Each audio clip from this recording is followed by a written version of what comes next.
Ladies and gentlemen, the Kansas City Chiefs have just made the move we've all been waiting for this offseason. And it's a big one, especially when it comes to the salary cap.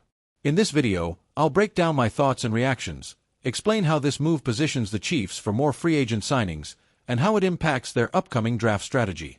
You're watching the KC Sports Report. My name is Michael Darcy. Be sure to hit that like button and subscribe for the best daily Chiefs content on YouTube. Real quick before we dive in, big news on my end. I just got a brand new laptop. Let me know in the comments if the video looks and sounds good. I didn't get a chance to test it, so you guys can really help me out here. But now, let's get into today's breaking news. Earlier today, ESPN's Field Yates reported that the Chiefs have restructured the contracts of Patrick Mahomes and Chris Jones, freeing up a massive $49 million in cap space for 2025. This move was absolutely necessary for the Chiefs to get under the salary cap and sets them up to sign more key players, including left tackle Jalen Moore and cornerback Christian Fulton. Now, I've got to say, I'm surprised it took this long for Kansas City to make this move. Imagine if they had an extra $49 million in cap space at the start of free agency. Maybe they could have kept safety Justin Reid, who just signed with the Saints, or even brought in another top-tier free agent. But better late than never, right?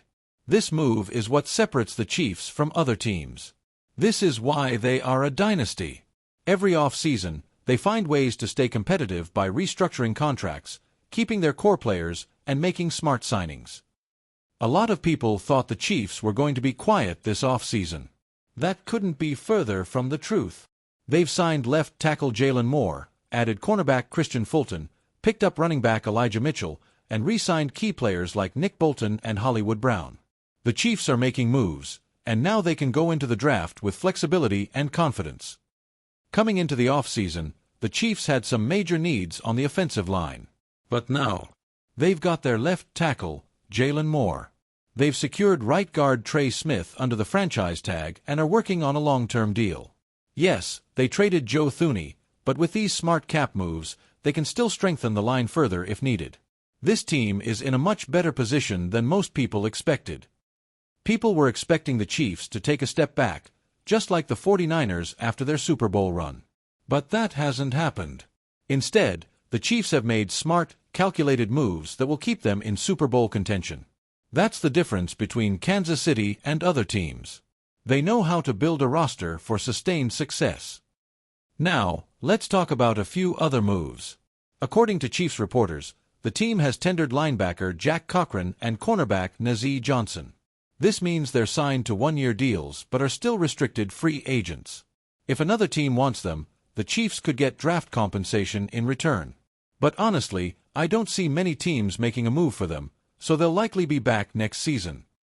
One move I'm a little conflicted about: Kansas City just re-signed defensive end Malik Herring to a one-year deal. Look, I don't think he's bad, but he's not the long-term solution for the defensive line.